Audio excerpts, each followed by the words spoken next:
Hello friends, welcome to the current affair session for 20th July 2022। MCQs देख लेते हैं पहले। Which of the following activity is completely prohibited in eco sensitive zones. इसका answer है option D, that is establishment of major hydro electric project.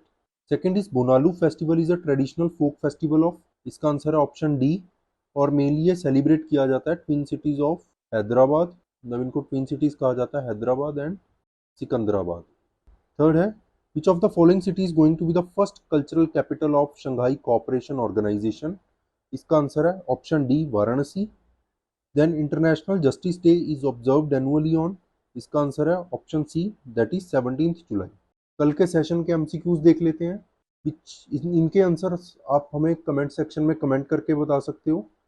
First देखते हैं, who will be the chairman of committee constituted for MSP by central government. Then what is the repos pay which was recently in news. Third is, where is the headquarter of the National Academy of Agricultural Research Management. Then fourth is, which of the following disease is known as black fever. तो इनके आपने answers देने हैं हमें। Current affairs देख लेते हैं। Environment impact assessment rules जो हैं अमेंड किए गए हैं, जिसमें एलओसी के आसपास जो प्रोजेक्ट्स हैं या ऐसे प्रोजेक्ट्स जिनकी कुछ स्ट्रेटेजिक वैल्यू है या डिफेंस परस्पेक्टिव से इंपॉर्टेंस है, from the 100 kilometre from the line of control, ऐसे प्रोजेक्ट्स को इन्वायरमेंट इम्पैक्ट असेसमेंट क्लियरेंस की ज़रूरत नहीं है। कुछ और प्रोजेक्ट्स भी हैं, वो भी देख लेते हैं। थर्मल पावर प्लांट्स हैं अप टू 15 मेगावाट, जो बेस्ड हैं बायोमास पे या non hazardous municipal solid waste पे, और ये ऑक्सिलरी फ्यूल यूज़ करते हैं जैसे coal, lignite, petroleum products up to 50%। ये भी एग्जेम्प्टेड है, बट यहाँ पे प्रोविजन क्या है कि ऐसे जो फ्यूल हैं वो इको फ्रेंडली होने चाहिए। देन पोर्ट्स एंड हार्बर्स, जिनकी पोल्यूशन पोटेंशियल कम है as compare to other ports जो मेनली फिश हैंडलिंग में डील करते हैं, स्मॉल फिशरमैन हैं जहाँ पे, ऐसे पोर्ट्स को भी एग्जेम्प्ट किया गया है इन्वायरमेंटल क्लियरेंस से। देन टोल प्लाजास, जिनको एक्सपैंड करने की ज़रूरत है टोल कलेक्शन बूथ इस्टेब्लिश करने के लिए और नंबर ऑफ जो व्हीकल्स हैं उनको केटर करने के लिए, ऐसे टोल प्लाजास जो हैं उनको भी एग्जेम्पशन दी गई है। इसके अलावा एयरपोर्ट्स में एक्सपेंशन जो है उसको यहाँ पे एग्जेम्प्ट किया है इन्वायरमेंटल क्लियरेंस से, टर्मिनल बिल्डिंग एक्सपेंशन के लिए, बट इसमें एयरपोर्ट का एग्जिस्टिंग एरिया जो है वो नहीं बढ़ा सकते। इसके अलावा रनवेज की जो है एक्सपेंशन नहीं कर सकते। ऐसे प्रोजेक्ट्स जो हैं वो भी एग्जेम्प्टेड हैं। देन इसमें एक और चीज़, इन्वायरमेंट इम्पैक्ट असेसमेंट बेसिकली है क्या? इन्वायरमेंट इम्पैक्ट असेसमेंट का मतलब है कि कोई भी प्रपोज्ड प्रोजेक्ट है या डेवलपमेंटल वर्क है उसको इन्वायरमेंट क्लियरेंस लेने की ज़रूरत पड़ती है, और बेसिकली इसमें जो सोशो कल्चरल इम्पैक्ट है उस प्रोजेक्ट का वो देखा जाता है। दोनों ही इम्पैक्ट देखे जाते हैं, और ह्यूमन हेल्थ पे जो इम्पैक्ट है वो भी कंसिडर किया जाता है। उसके बेनिफिट्स क्या हो सकते हैं प्रोजेक्ट्स के ऐसी चीज़ों के ऊपर, या उसके नेगेटिव इम्पैक्ट क्या हो सकते हैं। तो दोनों ही चीज़ें यहाँ पे स्टडी की जाती हैं। Then PBW not, PBW stands for pink bollworm. ये कॉटन की डिजीज़ है, एक मौत होता है ये बेसिकली, कॉटन डिजीज़ है। मतलब इसको जो है बेसिकली जो पंजाब रीजन है, हरियाणा, राजस्थान, ऐसे एरियाज में ज़्यादा ये देखने को मिलता है। अब इस टेक्निक के थ्रू पीबीडब्ल्यू नोट जो है ये पार्ट है बेसिकली बंधन प्रोजेक्ट का। जो प्रोजेक्ट किसका है? South Asian biotechnology centre Jodhpur in collaboration with Ambuja cement foundation and supported by PI foundation under technical supervision. इसकी है ICAR, that is Indian council of agricultural research, इनकी एक सब बॉडी है, that is central institute of cotton research. ये project initially launch किया गया है 7 district of 3 states which includes Bathinda, Mansa and Fazilka district of Punjab, Sirsa and Fatehabad district of Haryana and Ganganagar and Hanumangarh district of Rajasthan. इस project के through mating disruption जो है करने की कोशिश की जाती है। ऐसा इनोवेटिव फिनोमिनन है ये, इसमें फिरोमोन बेस्ड टेक्निक है। फिरोमोन बेसिकली क्या होता है? केमिकल होता है जो एक स्पीशीज रिलीज करती है और सिमिलर स्पीशीज को वो फिर अपनी ओर अट्रैक्ट करती है। तो यहाँ पे फिरोमोन जो है उसके साथ इंटरफेरेंस की जाएगी, जिससे कि रिप्रोडक्टिव साइकिल जो है पिंक बॉल वॉर्म का उसको डिसरप्ट किया जाएगा, ताकि उनकी पॉपुलेशन जो है उसको कंट्रोल किया जा सके, उसको कम किया जा सके और क्रॉप को डैमेज से बचाया जा सके। पीबी नोट डिस्पेंसर जो है ये रिलीज करते हैं सेक्स फिरोमोन, ताकि मेल मोथ जो है वो फीमेल मोथ को ना ढूंढ पाए मेटिंग के लिए, और इस तरह उनके रिप्रोडक्टिव साइकिल को ये डिसरप्ट करते हैं। नेक्स्ट देखते हैं, इंडिया में 2021 में ओवर 1.6 लाख इंडियंस ने सिटीजनशिप रिनाउंस कर दी है। ऐसा कहा है, ऐसा इंफॉर्मेशन प्रोवाइड की है मिनिस्ट्री ऑफ होम अफेयर्स ने लोकसभा को। 78,000 इंडियंस जो हैं उन्होंने यूएस सिटीजनशिप एक्वायर की है, और ये सबसे ज्यादा जो सिटीजनशिप अगर किसी कंट्री की एक्वायर की है इंडियंस ने, वो है US, by giving up Indian citizenship. तो इंपॉर्टेंट पॉइंट है, याद रखना है। सिटीजनशिप के बारे में पढ़ लेते हैं। सिटीजनशिप जो है ये पार्ट 2 में दिया गया है, part 2 of Indian constitution under article 5 to 11। Then citizenship जो है इसको रिनाउंस करने के अलग अलग वेज हैं। As per the citizenship act of 1955 3 ways हैं सिटीजनशिप जिससे आप खो सकते हो। फर्स्ट इज बाय रिनाउंसिएशन, जैसे कि इस केस में हो रहा है कि अगर कोई इंडियन सिटीजनशिप को रिनाउंस कर देता है और किसी दूसरी कंट्री की सिटीजनशिप ले लेता है, तो इस केस में उसकी सिटीजनशिप चली जाएगी। बाय टर्मिनेशन, अगर उसकी सिटीजनशिप जो है वो खारिज कर दी जाती है। इस केस में, फर्स्ट केस में क्या था, बेसिकली वो इंडियन सिटीजनशिप रिनाउंस कर रहा है। सेकंड केस में क्या हुआ कि अगर वो किसी दूसरी कंट्री की सिटीजनशिप ले ले तो उसकी इंडियन सिटीजनशिप ऑटोमेटिकली कैंसिल हो जाएगी। क्यों हो जाएगी? क्योंकि इंडिया में डुअल सिटीजनशिप का कॉन्सेप्ट नहीं है। देन बाय डेप्रीविएशन, डेप्रीवेशन का मतलब है कि अगर आपको डिप्राइव कर दिया जाता है सिटीजनशिप से, तब आपकी सिटीजनशिप चली जाएगी। जैसे कि अगर आपने सिटीजनशिप बाय फ्रॉड ली है, देन अगर आपने सिटीजनशिप जो है विद इन 5 ईयर सिटीजनशिप लेने के आपको 2 साल की सजा हो गई है, देन सिटीजनशिप जो सिटीजन्स हैं बेसिकली अनलॉफुली ट्रेड कर रहे हैं या कम्युनिकेट कर रहे हैं एनिमी कंट्री के साथ ड्यूरिंग वॉर। इसके अलावा सिटीजनशिप जो ऑर्डिनरीली रह रहे हैं किसी दूसरी कंट्री में for a period of 7 years, मतलब इंडिया के बाहर किसी दूसरी कंट्री में रहते हैं अगर 7 साल या उससे ज्यादा, तो उस केस में भी उनकी सिटीजनशिप चली जाएगी। नेक्स्ट देखते हैं, गोरू महिसानी, इंडिया फर्स्ट आयरन और माइन टाउनशिप जो है इसको निगलेक्ट कर दिया गया है डिस्पाइट 100 ईयर्स ऑफ माइनिंग। देख लेते हैं न्यूज को। राय रंगपुर जो है वहां पे उसके 20 किलोमीटर के दायरे में गोरू महिसानी आयरन ओर्स पाई जाती हैं। इनको मदर माइन भी कहा जाता है इंडिया का, और इसकी कैपेसिटी की अगर हम बात करें 34 मिलियन टन्स पर एनम इसकी कैपेसिटी है। तो आपको डायरेक्टली क्वेश्चन आ सकता है यहाँ पे कि गोरू महिसानी जो माइंस हैं वो कहाँ पे हैं, ये आपने याद रखना है। और इसको बेसिकली मदर माइन कहा जाता है, तो आपको ये पूछ सकते हैं मदर माइन जो है कौन सी माइन को कहा गया है। और ये जो राय रंगपुर है ये भी आपने याद रखना है, ये उड़ीसा में है। इसके अलावा अगर हम आयरन ओर्स की बात करें, 4 टाइप की आयरन ओर्स हैं बेसिकली। फर्स्ट इज मैग्नेटाइट, जो बेसिकली इलेक्ट्रॉनिक इंडस्ट्रीज जो है यूज करती हैं, और 70% के आसपास आयरन होता है। हेमेटाइट, हेमेटाइट जो है सेकंड लार्जेस्ट प्रोड्यूसर है इंडिया इस टाइप की ओर का। इंडिया जो है सेकंड लार्जेस्ट है in terms of haematite production, और टॉप पे है रशिया। थर्ड है लाइमोनाइट, लाइमोनाइट और जो है ये पेंट मैन्युफैक्चरिंग इंडस्ट्रीज में यूज होती है, और 50% के आसपास इसमें आयरन होता है। फोर्थ इज साइडराइट, साइडराइट जो है इसमें मिक्सचर होता है बेसिकली मैग्नीशियम एंड मैंगनीज का, तो ये आपने याद रखना है। चीज़ और इसमें इंपॉर्टेंट है, जो आयरन ओर्स हैं बेसिकली वो सदर्न इंडिया और ईस्टर्न इंडिया वाले एरिया में पाई जाती हैं। नेक्स्ट देखते हैं, राजस्थान की न्यूज़ है।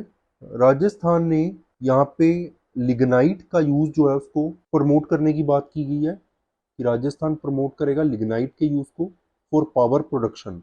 और क्यों ऐसा किया जा रहा है? क्योंकि एग्रीकल्चरल पावर कनेक्शंस जो हैं उनकी डिमांड बढ़ती जा रही है स्टेट में, और लिग्नाइट जो है इसको लॉन्ग टर्म सॉल्यूशन माना जा रहा है एज एन ऑल्टरनेटिव टू कोल। और स्टेट जो है इसमें एक्सटेंसिव लिग्नाइट डिपॉजिट्स हैं, खासकर वेस्टर्न रीजन जो है वहाँ पे बीकानेर डिस्ट्रिक्ट में।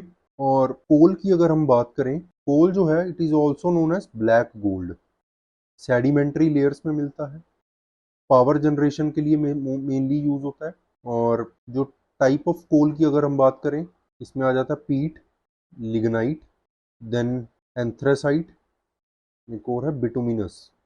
तो ये आपने याद रखना है, बिटुमिनस कोल। और इसमें इंपॉर्टेंट जो चीज़ है, एंथ्रासाइट जो है ये सबसे हाई क्वालिटी कोल है जो इंडिया में मिलता है basically in Jammu and Kashmir region. और लिग्नाइट की अगर हम बात करें, लिग्नाइट को ब्राउन कोल कहा जाता है। ये लो क्वालिटी कोल है जिसमें 40 to 55% कार्बन है, dark to black brown colour का रहता है ये, और स्पॉन्टेनियसली कंबशन इसकी होती है, जो कई बार फायर एक्सीडेंट भी जिससे हो जाते हैं। नेक्स्ट देखते हैं सन्नाटी।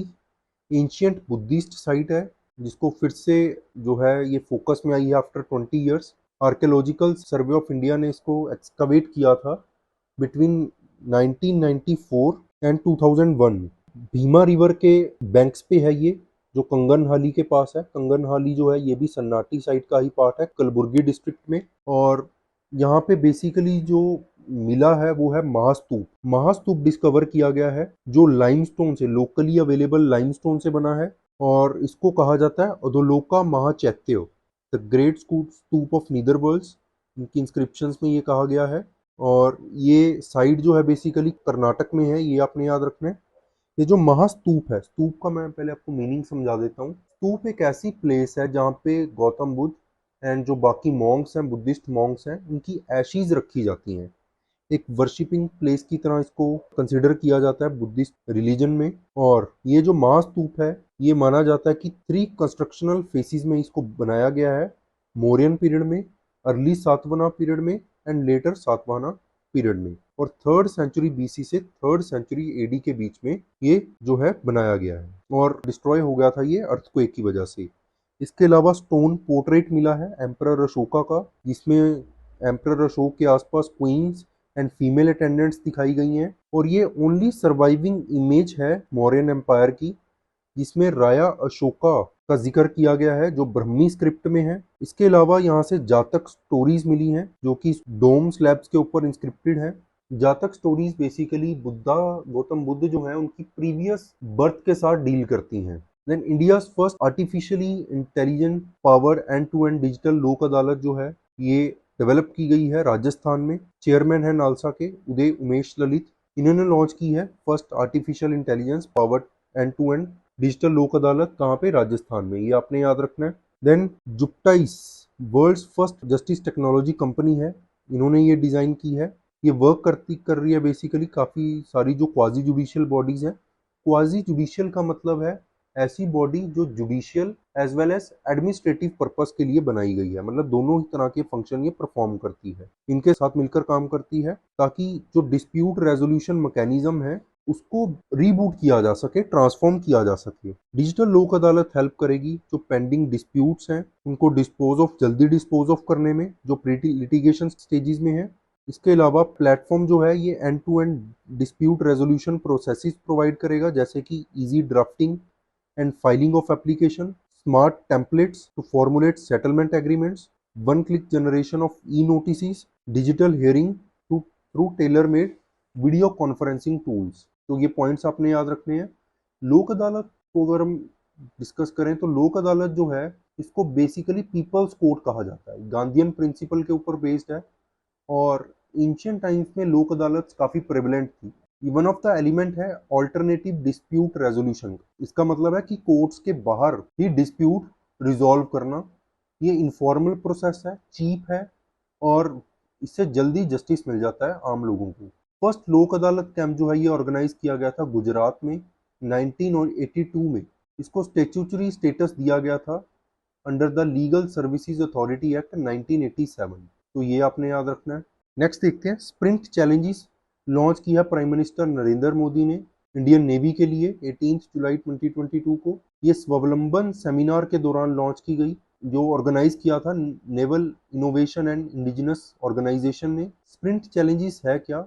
इनका एम है बेसिकली कि इंडिजिनस टेक्नोलॉजी को बढ़ावा देना, उसको और बढ़ाना इंडिया में। देन NIIO जो है, that is naval innovation and indigenisation organisation, इन्होंने प्लान किया है आत्मनिर्भरता अचीव करने में डिफेंस सेक्टर में। इट मींस जो डिफेंस मैन्युफैक्चरिंग है उसको इंडिया में ही प्रमोट करना, कि डिफेंस इक्विपमेंट्स इंडिया में ही मैन्युफैक्चर करना। 75 न्यू इंडिजिनस टेक्नोलॉजीज और प्रोडक्ट्स जो हैं वो लॉन्च करेगी Indian navy in collaboration with defence innovation organisation. और ये जो स्प्रिंट है it stands for supporting pole vaulting in R&D through Innovation for Defense Excellence NIIO and Technology Development Acceleration Cell। Sprint challenge जो है ये स्वावलंबन seminar के दौरान लॉन्च किया गया था दिल्ली में। स्वावलंबन सेमिनार के बारे में पढ़ लेते हैं। 2 डे सेमिनार है ये, जुलाई 18-19 को ऑब्जर्व किया गया था, मतलब उस टाइम पे ये ऑर्गेनाइज किया गया था, जिसका मेन एम क्या है,